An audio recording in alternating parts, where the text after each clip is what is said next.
Okay, so let's talk about those massive life decisions. You know the ones, choosing a career, finding a life partner, picking a city to live in. They're the kind of choices that can feel so huge, so complex, that we just get paralyzed and end up doing, well, nothing. But what if there was a way to make them not just simpler, but way faster? Let's dive into a framework that can actually help. Now, when you read this, it seems almost ridiculously obvious, doesn't it? I mean, of course. You'd never get in a car for a road trip without punching a destination into your GPS. It's like rule number one of any journey. But here's the crazy part. When it comes to the biggest journey of all, our own lives, we do the complete opposite. It's like we willingly wander around in a thick fog with no clue where we're headed. And then, surprise, surprise, we get frustrated and upset when we look around and realize we've ended up someplace we never ever wanted to be. So why do we do this to ourselves? Well, it usually boils down to this really powerful mental mistake, a sort of cognitive shortcut that feels really good in the moment, but it totally leads us astray. We're going to call it the hope trap. Let me tell you a quick story about a client of mine. She was so frustrated because another one of her business ideas had just fizzled out. When I asked her what went wrong, she had this whole list of things that business wasn't giving her. And here's the kicker, she admitted she knew from the very start that she needed those things for it to work for her. So naturally, the next question I asked was a really simple one. Okay, but did you actually check for any of those things when you decided to jump in? And the response I got was just dead silence. You could practically hear the light bulb go on over her head. In that quiet moment, it hit her. She hadn't checked at all. She just hoped. She hoped the business would magically morph into what she needed, even though all the evidence said it would.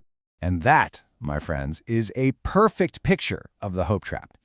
It's that moment we fall in love with the idea of something, the fantasy version of a job or a relationship or a new city, and we get so caught up in that fantasy that we completely stop checking if it actually lines up with our real fundamental needs.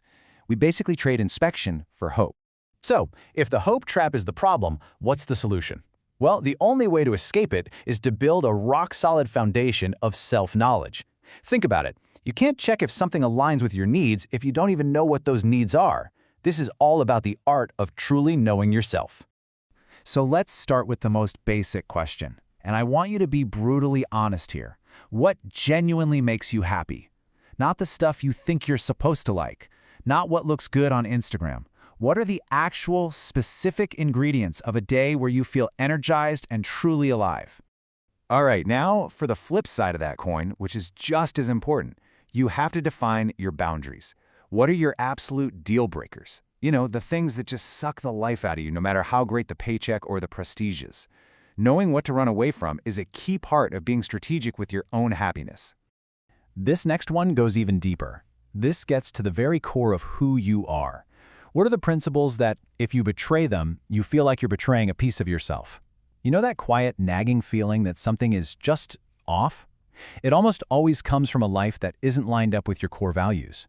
And the last piece of this puzzle is all about your potential. I want you to picture the version of you that is absolutely thriving, learning, growing, firing on all cylinders. What does that person need? What kind of environment are they in? Who are they surrounded by? The conditions that allow your best self to flourish, that is your true destination. So what do we do with all this information? Once you have this self-knowledge, it becomes this incredibly powerful filter for making decisions. You're not just guessing anymore. You're literally matching opportunities against your own personal, non-negotiable checklist. I'll give you a real-life example. A while back, I was offered this amazing apartment. On paper, it was perfect, but it was in this super loud, crazy busy part of town. Now here's the thing, I know myself. I know I'm a big walker and that constant noise and traffic just kills my energy. So I said no. It wasn't a bad apartment, it was just bad for me. It didn't align with one of my core needs, even though I had no other place lined up at the time. You see, this all brings us to a really critical choice between two different paths. On one hand, you have the pretty good life. This is where you just drift along, kind of hoping you'll stumble into happiness. You feel numb at best and pretty miserable at worst. Or there's the aligned life. This is where you make sharp, precise choices based on who you really are, and that leads to quality days and real, meaningful growth. And this all brings us to the final and honestly the most important takeaway from all of this. This isn't about having all the answers right this second. It's about starting to ask yourself the right question. So here it is. This is the question I want you to walk away with. If you're feeling stuck, or if you look back at a string of choices that didn't work out, just pause and ask yourself this. What do I still need to learn about myself to start aligning my choices with what my best self actually needs? The answer to that question, well, that's the first step onto a much, much clearer path.